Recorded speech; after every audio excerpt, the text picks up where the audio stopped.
Nouveau rendez-vous sur le plateau TV de Gênes 2020, 8e édition. Je suis en compagnie d'André Manoukian. Bonjour André. Bonjour. Et vous êtes accompagné de Philippe Guillot. Bonjour Philippe. Enchanté.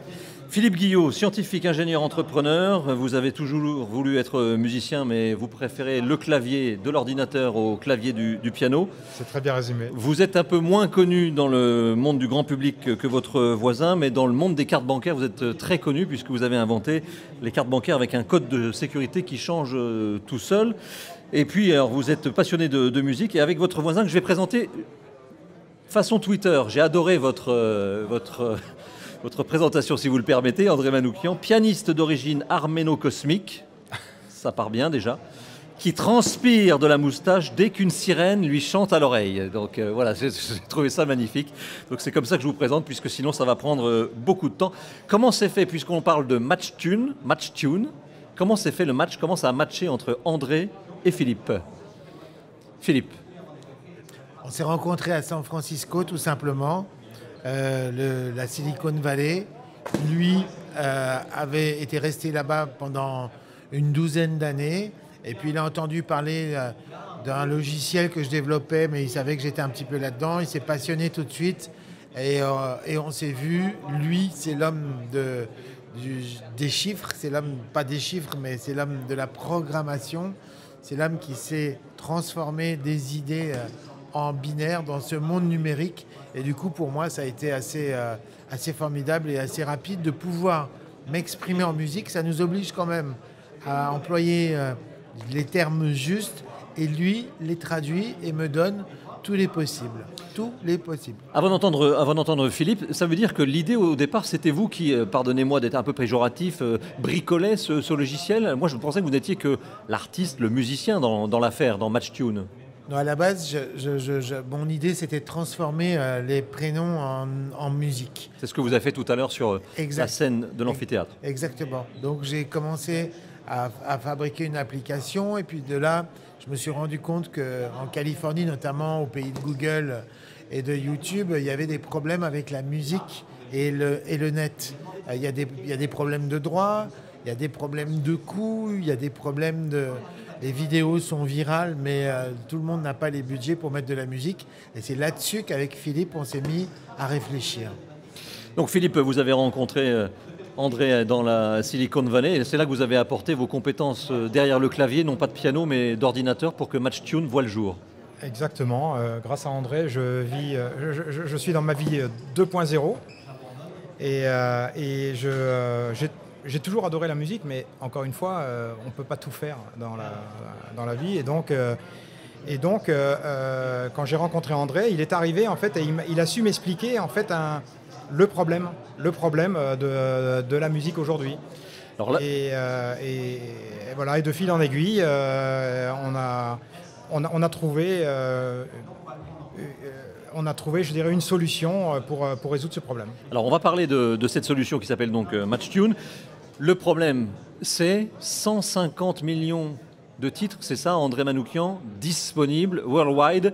Et on en utilise combien? On en écoute combien? Combien sont célèbres? 0,1%. Non pas combien sont célèbres, combien génèrent un peu de revenus. À l'intérieur des 0,1%, il y en a encore moins qui deviennent célèbres. Mais voilà, 0,1% de 150 millions de musiques rapporte de l'argent aux compositeurs.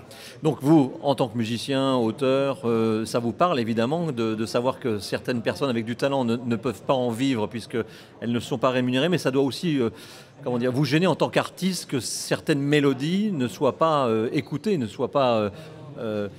fassent pas tilt dans l'oreille de votre voisin qui aime la musique, surtout à l'écoute. C'est ça le truc, le problème. Alors c'est un problème qui n'est pas neuf, je dirais. En ce sens, Internet a donné quand même accès à des gens, pourvu qu'ils aient du talent, de se représenter directement au plus grand nombre. Autrefois, il fallait passer par un entonnoir, il fallait connaître un producteur, il fallait séduire une radio, etc. Maintenant, c'est un peu plus facile. Mais nous, on apporte, j'allais dire, le côté rémunération, parce que c'est bien beau d'écouter de la musique gratos, mais à un moment donné, il y a du travail, il y a un savoir-faire, il y a des compétences, et surtout, il y a aussi un marché, puisqu'il y a des gens qui ont envie d'avoir des musiques claires, déclarées, carrées, pour illustrer leurs vidéos. Et c'est là-dessus qu'on s'est penché avec Philippe.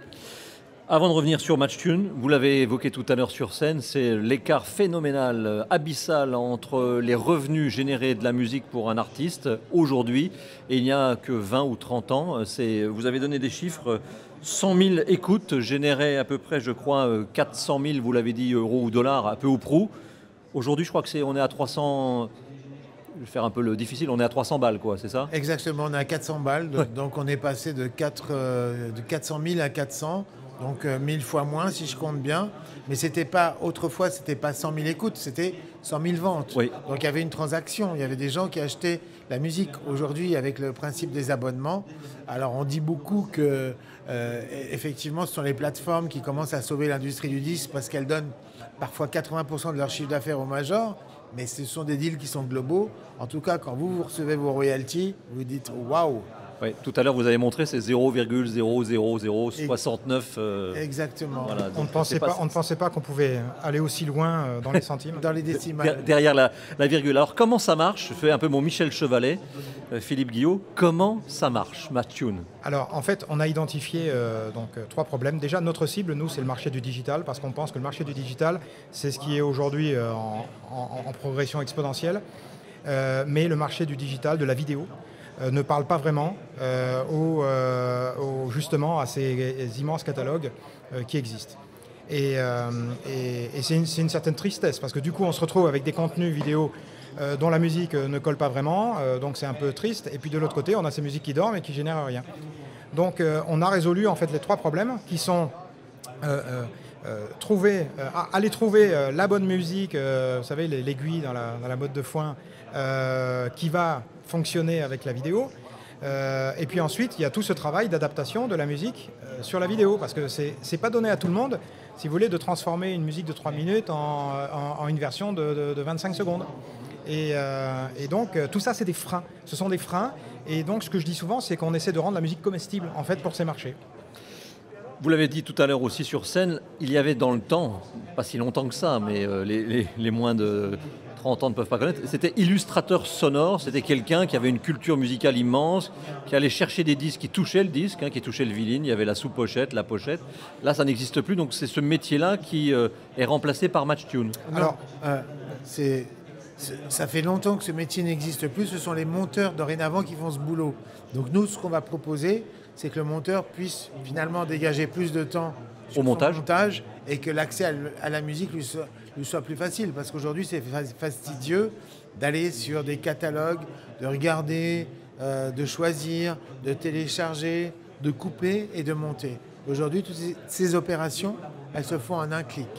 Voilà. Et donc ce qu'on a constaté, c'est que les monteurs, se font des petites playlists. C'est-à-dire que, justement, parce qu'ils n'ont pas le temps, ils se font des petites playlists de 10, 20 musiques et ils tournent avec ces musiques-là. C'est pour ça que souvent, à la télé, vous entendez, souvent, même dans les séries, vous entendez les mêmes musiques qui reviennent.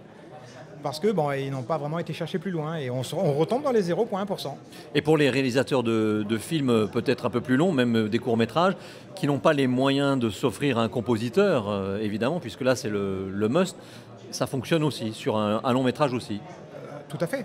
Tout à fait. Aujourd'hui, quand je vois ce que j'appelle des back catalogues, c'est-à-dire des musiques que les moins de 30 ans ne peuvent pas connaître et qui ressortent et qui finalement sont extraordinairement bien adaptées à la situation, ça me fait plaisir parce qu'il y a une mine d'or, elle est là, elle dort.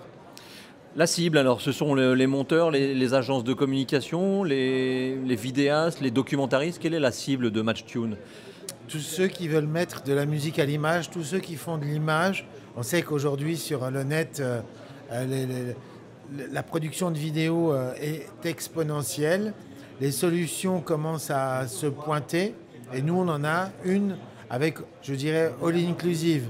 C'est-à-dire qu'en un clic, non seulement la musique se synchronise et s'adapte à votre film, mais en plus de ça, les droits sont gérés immédiatement. Vous n'avez rien à faire pour une petite somme, puisqu'on est sur le net. Donc l'idée, c'est d'avoir des budgets qui soient raisonnables, adaptés.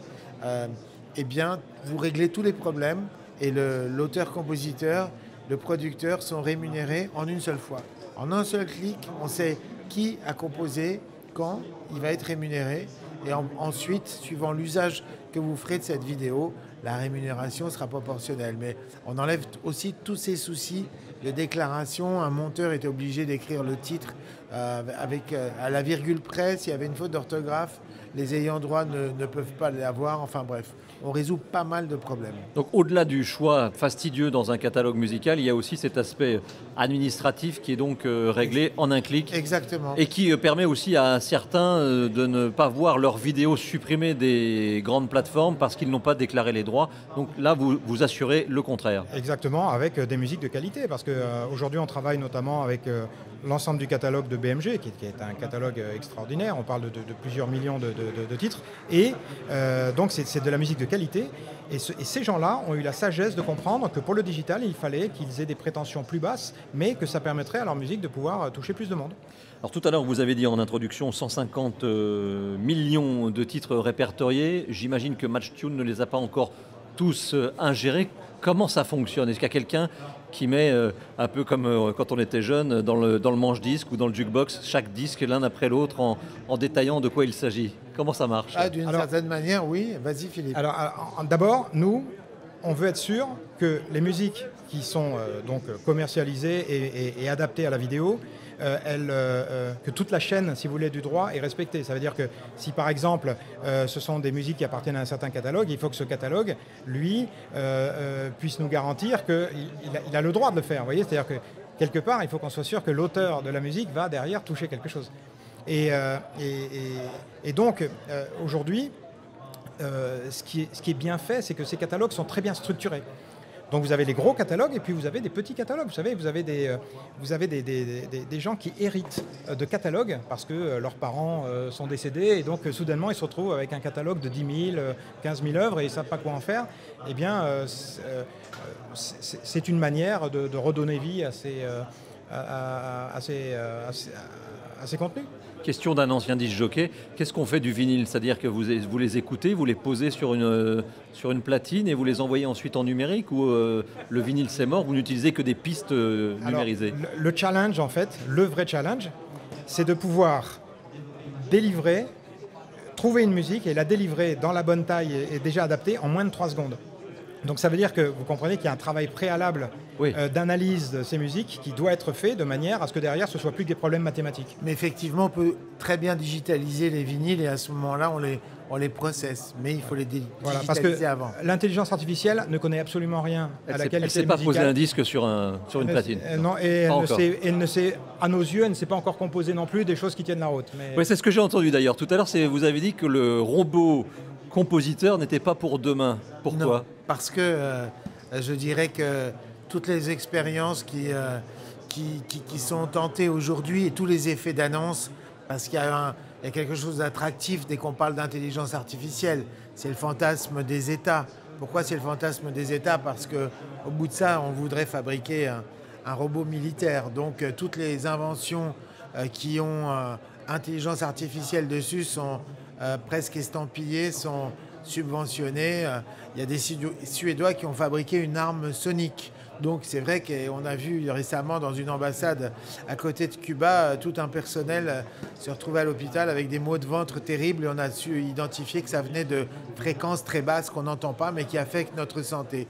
Au-delà de ce pouvoir, moi perso, je cherche plutôt la note qui fait l'orgasme. Je ne veux pas vous déranger, mais voilà, je suis pas loin. Mais bref, revenons à nos histoires. L'idée, c'est de se dire que j'ai oublié d'ailleurs. C'était le robot compositeur, n'est pas pour demain. Oui. Moi, je dis qu'un robot ne pourra faire une mélodie digne de ce nom que le jour où il aura éprouvé un chagrin d'amour. Donc, on a de la marge encore. Aujourd'hui, sur le catalogue MatchTune, combien avez-vous de titres et quels sont les chiffres que l'on peut communiquer au grand public sur ce qui est utilisé? Donc aujourd'hui, on a accès à la totalité du catalogue de BMG et d'autres plus petits catalogues. Ça représente un volume environ d'1 million de titres, ce qui est considérable. C'est-à-dire que tout le monde va vraiment y trouver son compte. Et aujourd'hui, on a, je dirais, alors j'aime pas ce mot parce que c'est un mot anglais, mais on a processé plus de 2 millions de musique, gérer plus de 50 000 vidéos. Donc c'est vraiment quelque chose qui fonctionne très bien et qui est complètement automatique. Ce qu'on a vu tout à l'heure qui peut-être n'est pas perceptible pour des gens qui ne sont pas dans la vidéo et dans la musique, c'est la rapidité avec laquelle la musique s'adapte aux plans, ce qu'on appelle des plans quand on fait du montage, c'est-à-dire un plan large, un plan un peu waouh, le personnage central qui apparaît en gros plan. Et ça, ça marche tout seul, c'est incroyable. Chaque fois que Philippe me montre, moi-même j'en suis ébahi, je dis merde, ça marche. Ouais. C'est dingue, c'est assez spectaculaire parce que des fois il me fait des démos avec plusieurs musiques qui n'ont rien à voir les unes avec les autres. Alors déjà ça c'est super amusant et c'est super créatif. On l'a vu tout à l'heure. Tout d'un coup votre film, suivant la musique que vous mettez, prend une toute autre signification, c'est un autre récit alors que ce sont les mêmes images. Et ensuite c'est à chaque fois sur ce film qui se passe dans la nature et tout d'un coup il y a un gros plan d'un mec qui danse dans le désert. À chaque fois, quel que soit le style ou le tempo, quand vous arriviez sur ce moment-là, vous aviez tout d'un coup un accord majestueux. Et ouais, c'est franchement, il a bien su gérer et domestiquer la machine. Donc on pose sa vidéo sur l'application. Elle l'ingère en 3 secondes, c'est ça? Elle analyse la vidéo, elle la découpe en scènes, elle analyse les couleurs, les mouvements d'objets, etc. En 3 secondes? Oui, de manière à déterminer eh bien, quel va être le rythme musical qui est le plus adapté à cette musique. Et ensuite, eh bien, elle va aller chercher dans ce catalogue et elle va adapter ces musiques de 3 minutes, par exemple, à une vidéo de 30 secondes. Et puis, elle va rendre la musique un peu élastique de telle sorte que quand il se passe quelque chose dans la vidéo, eh bien, ça se passera aussi dans la musique. Parce que l'œil et l'oreille, c'est synchro. Oui. Et ça fonctionne avec différents styles musicaux qu'on a vus tout à l'heure sur cette vidéo sur la page. En général, ça arrive avec une dizaine de propositions différentes. Parce qu'on ne connaît jamais vraiment les goûts des gens. Alors on a 2 choses. On a ce qu'il appelle le Magic Sync, c'est-à-dire c'est l'algorithme qui vous propose des musiques, libre à vous de choisir. Et puis si vous n'avez pas envie, vous pouvez aller chercher, vous, avec vos mots-clés, aller dans le catalogue et puis les essayer tout de suite. Au lieu de, encore une fois, d'aller sur un autre site, de télécharger, d'écouter, on essaye à la volée sur des images. Un peu comme si vous avez un personnage et tout d'un coup, vous faites un slide et vous le voyez avec un costume différent. Et en 5 secondes, vous avez pu faire 10 costumes. Il nous reste une toute petite minute avant de conclure. Ce match tune, c'est aussi la façon de redorer un peu je ne sais pas comment vous les avez baptisés, je crois les bas de catalogue, c'est de faire en sorte qu'on n'écoute pas toujours la même chose, qu'on ne soit pas tous dans la même tendance. Et je pense que ça vous parle, ça, évidemment. Exactement, c'est-à-dire donner une deuxième vie. La musique à l'image, aujourd'hui, c'est peut-être le futur de la musique tout court. Puisque, encore une fois, les droits générés sont tellement... On sait très bien qu'un chanteur a du succès, tout d'un coup, quand sa musique a été utilisée pour une publicité ou alors pour un site chinois que je nommerai pas, où il y a des gosses qui dansent dessus. Bref, l'idée, c'est de trouver des manières nouvelles d'exposer la musique. Et encore une fois, l'image, c'est le plus beau vecteur qui soit. C'est le rêve de tous les musiciens. Autrefois, c'était de composer des opéras. Aujourd'hui, c'est de faire des musiques de films. Grâce à Match Tune, on peut adapter sa musique pour en faire une musique de film. Philippe Guillot, en ce moment, donc, c'est le catalogue BMG, si j'ai bien compris, qui est dans Match Tune. D'autres négociations en cours avec les majors? Tout à fait, ça va grandir parce que, évidemment, pour que ça fonctionne, il faut qu'il y ait un vivier de musique disponible qui soit le plus grand possible. Un mot, on sort un petit peu, j'en profite avec vous André Manoukian, puisque cette manifestation Grand Est numérique a été suspendue pendant longtemps à des décisions préfectorales, et vous êtes aussi dans un autre domaine que le business, vous, suspendu à des décisions. Un mot sur les acteurs de la culture en France qui souffrent. Déjà, moi je dis un grand chapeau aux organisateurs, puisqu'ils ont fait en sorte qu'en respectant toutes les normes sanitaires et un cahier des charges, pas toujours facile, enfin cette manifestation ait eu lieu. Avec Philippe, on avait l'habitude de faire pas mal d'events. C'est le seul rescapé d'une série. Je sais pas, voilà, toutes les boîtes d'événementiel sont un peu dans la catastrophe. Les théâtres parisiens, moi-même j'avais un spectacle, je fais des concerts, j'avais un festival cet été à Chamonix que j'étais obligé d'annuler. On est encore dans une période incertaine, je pense, pendant une toute petite année. Les concerts reprennent dans certaines conditions. Et je n'ai qu'un message à dire aux gens, n'ayez pas peur, allez au spectacle, simplement respectez toutes les consignes, allez-y avec le masque. C'est peut-être un peu contraignant, mais le bonheur qu'on va vous donner, je pense qu'il est de loin supérieur à la petite contrainte du masque. Merci en tous les cas d'être venus tous les deux nous présenter Match Tune, Philippe Guillot et André Manoukian. Un jour un peu triste pour la musique, puisque alors je ne sais pas si c'est votre genre musical, Ronald Bell, fondateur du groupe de Kool and the Gang, est décédé dans la nuit, donc voilà, je vous l'apprends peut-être. Ouais. Voilà. Ouais, donc c'est moche. C'était mes années, donc les années 70, 80. Kool and the donc. Gang, la musique funk la plus sexy du monde, c'était trop chouette. Voilà, en tous les cas, merci tous les deux d'être venus sur le plateau. On se retrouve tout à l'heure avec le collectif Obvious, et là ce sera l'art et l'intelligence artificielle. Merci.